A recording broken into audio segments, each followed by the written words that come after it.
പിന്നെ വൃത്തികേടുകൾ വിളിക്കുക എന്നൊരു സ്റ്റൈലാണ്. എന്ന് പറഞ്ഞാലേ വൃത്തികേടുകളെ നോർമലൈസ് ചെയ്യപ്പെടുന്ന ഒരു കാലമാണ്. അതാ ഞാൻ നിങ്ങളോട് നേരത്തെ പറഞ്ഞത്, കോളേജിലെ ക്യാമ്പസിലൊക്കെ ഉള്ള പ്രശ്നം എന്താ? വൃത്തികേടുകൾ നോർമലൈസ് ചെയ്യപ്പെടും. ഇതൊക്കെ നോർമലാണ്, ഇതൊന്നും ഒരു പ്രശ്നമല്ല.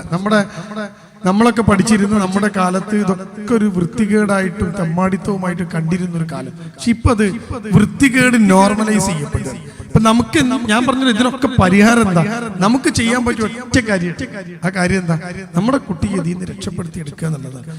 ആ ടൈപ്പ് കൂട്ടുകെട്ടിലേക്ക് അവിടെ നമ്മൾ ചിന്തിക്കേണ്ട ഒരു വിഷയം ഈ കൂട്ടുകെട്ടാണ്. എന്ത് പറഞ്ഞാലും ഈ നായിയെ പട്ടിയെന്നൊക്കെ വിളിക്കുന്ന ടൈപ്പ് സംസാരിക്കുന്ന ഇഷ്ടം പോലെ ആൾക്കാരെ നമുക്ക് കാണാം. അതിങ്ങനെ ക്യാമ്പസിലൊക്കെ ഇപ്പൊ അതാണ്. ഈ കുട്ടികളെ വിളിക്കപ്പോ അതാണ് നമുക്ക് കാണാൻ പറ്റും. നമ്മൾ ക്യാമ്പസിലൊക്കെ നമുക്ക് കാണാൻ പറ്റും. അപ്പൊ കുട്ടി നമ്മൾ എന്താ പറഞ്ഞു കൊടുക്കണ്ടേ? കൂട്ടുകെട്ട് ഏറ്റവും പ്രധാനമാണ്. റസൂൽ സല്ലല്ലാഹു അലൈഹി വസല്ലം പഠിപ്പിച്ച കൂട്ടുകാരൻ, റസൂലിന്റെ കമ്പാരിസൺ വളരെ ഉഷാറാണ്. റസൂൽ പറഞ്ഞത് നല്ല കൂട്ടുകാരൻ അത്ര വിൽപ്പനക്കാരനെ പോലെയാണ്, മോശം കൂട്ടുകാരൻ കൊല്ലന്റെ പണിശാല പോലെ. എന്താ അത്ര വിൽപ്പനക്കാരന്റെ പ്രത്യേകത? അയാൾ എടുത്തുനിന്ന് വെറുതെ പോയാൽ അയാൾ അവളും കൂടെ ഒക്കെ എന്ത് തിരിച്ചു വരുമ്പോ നമുക്ക് സുഗന്ധം ബാക്കിയാവും. ആ നല്ല സുഹൃത്ത് അങ്ങനെയാണ്. അവന്റെ കൂടെ വെറുതെ നിന്നാൽ നന്മ കിട്ടും. മോശം സുഹൃത്തോ കൊല്ലന്റെ പണിശാല പോലെയാണ്. അതിന്റെ പ്രത്യേകത എന്താ? അവിടെ വെറുതെ ചെന്ന് ഇരുന്നാൽ മതി, വെള്ളക്കുപ്പായിട്ടുണ്ട്, ഒന്നുമില്ലെങ്കിലും കരിങ്കിലോ അല്ലെങ്കിലോ അയാളുടെ തീപ്പൊരി വീണ് നിങ്ങളുടെ വസ്ത്രത്തിന് ഓട്ട വീഴും. മോശം സുഹൃത്തിന്റെ കൂടെ നിങ്ങൾ ഇത്തിരി നേരം ഇരുന്നാൽ അത് നിങ്ങളുടെ സ്വഭാവത്തെ ജീവിതത്തിൽ ഓട്ട വീഴ്ത്തും. ഇത് കുട്ടിക്ക് പഠിപ്പിച്ചു കൊടുക്കണം. അപ്പൊ ഇത്തരത്തിലുള്ള സംസാരങ്ങൾ നോർമൽ അല്ല എന്നും, തെറി വിളിക്കലും തെറി പറയലും വൃത്തികേടുകൾ പറയലും നമ്മുടെ സംസ്കാരമല്ല എന്നും കുട്ടിക്ക് ബോധ്യപ്പെടുത്തണം. ഇത് ആർക്കും എല്ലാവരും ചെയ്യണ്ട, എല്ലാവരും ചെയ്തോട്ടെ.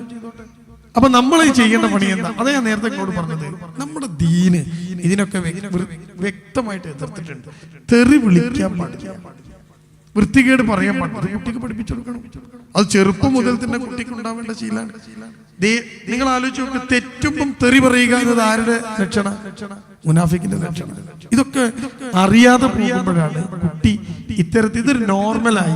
അതിപ്പോ എന്റെ ഫ്രണ്ടിനെ ഒന്ന് തെറി വിളിച്ചാൽ എന്താ കുഴപ്പം എന്ന് കുട്ടി ചോദിക്കുന്നുണ്ടെങ്കിൽ നമ്മൾ പറഞ്ഞു കൊടുക്കണം, തമാശക്ക് പോലും കളവ് പറയരുത്, തമാശക്ക് പോലും തെറി വിളിക്കരുത്, തമാശക്ക് പോലും വൃത്തികേട് വിളിക്കരുത്.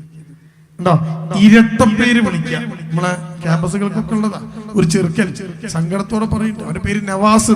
അവൻ അല്പം കറുത്തിട്ടാ, നവാസ് ഇത്തിരി കറുത്തിട്ടാ. അപ്പൊ നവാസിനെ കൂട്ടുകാർ വിളിക്കുന്ന പേരെന്താ? കാക്ക നവാസ്. കുട്ടികളെ ഇങ്ങനെ വിളിക്കുക, കാക്കെ കാക്കെ ഇങ്ങനെ വിളിക്കുക. എത്ര മനം നോവുണ്ടെന്ന് അറിയാം ചെക്കന്റെ. അവനെ കൂട്ടുകാർ വിളിക്കുന്നത് കാക്ക നവാസ്, അവന്റെ കൂട്ടുകാരെ വിളിക്കുന്ന. അപ്പൊ അവൻ ഇങ്ങനെ നടന്നു പോകുമ്പോ കാക്ക എന്ന് വിളിക്കും. അപ്പൊ അവൻ തിരിഞ്ഞു നോക്കും, ഇവന് മനസ്സ് നോവാണ്, ഞാൻ ഇത്തിരി കറുത്തു പോയത് കൊണ്ട് എന്നെല്ലാവരും കാക്കാന്ന് വിളിക്കുന്നത്. കണ്ടോ എന്താ ഇസ്ലാമിന്റെ അധ്യാപനം? ഒരു മനുഷ്യന്റെ മനസ്സ് വേദനിപ്പിക്കുന്ന ഒന്നും അയാൾ വിളിക്കാൻ പാടില്ല. നമ്മളെ കുട്ടിക്ക് എന്താ പറഞ്ഞു കൊടുക്കേണ്ടത്? ഇരട്ട പേര് വിളിക്കരുത്, തെമ്മാടിത്തം വിളിക്കരുത്, തെറി പറയരുത്. തമാശക്കാണെങ്കിലും വെറുതെ ആണെങ്കിൽ പോലും അത്തരം കാര്യങ്ങൾ വായിന്ന് വരുന്നവൻ വിശ്വാസിയല്ല എന്ന ബോധം ഉണ്ടാക്കലാണ്.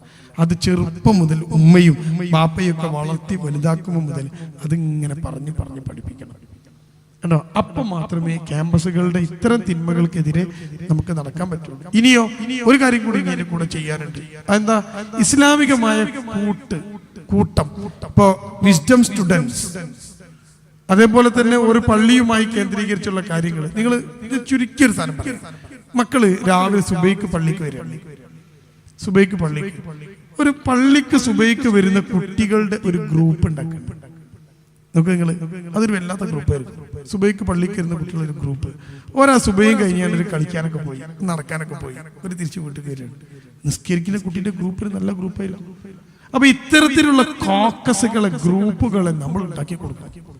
കുട്ടി വേറെ ഏതെങ്കിലും ഗ്രൂപ്പ് പോയി പെടും. അപ്പൊ സുബൈക്ക് വരുമ്പോൾ കുറച്ച് കുട്ടികൾ എന്തെങ്കിലും ഒരു പരിപാടി ഉണ്ടെങ്കിൽ, ഈ പരിപാടി നടക്കുകയാണ് പാരായണക്കര, ഇതിന് നോട്ടീസ് 4-5 ചെക്കന്മാരെടുത്ത് കൊടുത്താൽ, എടാ നിങ്ങൾ സുബൈസ്കരിച്ചിട്ട് ഇതൊന്നും അവിടെ കൊണ്ട് ഒട്ടിക്കുക, സൈക്കിൾ എടുത്ത് പോയിക്കോ. അപ്പൊ അതൊരു ആ കുട്ടികളുടെ ഒരു ഗ്രൂപ്പ്, അത് തെറി വിളിക്കാത്ത, നിസ്കരിക്കുന്ന, വൃത്തികേട് പറയാത്ത ഒരു നല്ല കുട്ടികളുടെ ഗ്രൂപ്പിൽ നമ്മുടെ കുട്ടി എത്തിപ്പെടും. ഇത് വലിയ ശ്രദ്ധ ഇതിനു വേണ്ടി നിങ്ങൾ കൊടുക്കണം. അതിനു വേണ്ടിയുള്ള ഗ്രൂപ്പുകൾ, പള്ളി കേന്ദ്രീകരിച്ച ദീനീ ഗ്രൂപ്പുകളിൽ കൗമാരക്കാരായ നിങ്ങളുടെ കുട്ടികൾ ഉൾപ്പെട്ടാൽ ഈ സാധനങ്ങൾ വായിന്നു വരൂല. അല്ലെങ്കിലോ കുട്ടി ഉൾപ്പെട്ടത് ഒരു തെറി പറയുന്ന വൃത്തികെട്ട ഫ്രണ്ട്ഷിപ്പ് ആണെങ്കിൽ കൗമാരത്തിലെ ഏറ്റവും കൂടുതൽ കുട്ടിയുടെ സ്വഭാവത്തെ പെരുമാറ്റത്തെ നിർണയിക്കുന്നത് ആ കുട്ടിയുടെ സുഹൃത്ത് ബന്ധങ്ങളാണ്. അതുകൊണ്ട് നല്ല സുഹൃത്തുക്കളെ കിട്ടിയില്ലേ ആ കുട്ടീന്റെ കാര്യം പോക്കാം. ഇനി പെൺകുട്ടിയെ കുറിച്ച് ചിന്തിച്ചു നോക്കുക നിങ്ങള്. ആൺകുട്ടിയുമായി കൊഞ്ചിക്കുഴയുന്ന, ആൺകുട്ടിയെ കണ്ടാൽ ഇങ്ങനെ ചിരിക്കുന്ന ഒരു ഗ്രൂപ്പിലാണ് ഈ പെൺകുട്ടി എത്തിപ്പെട്ടതെങ്കിലോ ആ കുട്ടി അതേപോലെയാവും. അപ്പൊ ഏറ്റവും കൂടുതൽ കുട്ടിയെ പഠിപ്പിച്ചു കൊടുക്കേണ്ടത് സുഹൃത്തിനെ സെലക്ട് ചെയ്യുമ്പോൾ സ്വീകരിക്കേണ്ട ഒരു പ്രോട്ടോകോളിനെ കുറിച്ചാണ്. അപ്പോൾ ഇത്തരത്തിലുള്ള കാര്യങ്ങളിൽ നിന്ന് കുട്ടി രക്ഷപ്പെടും.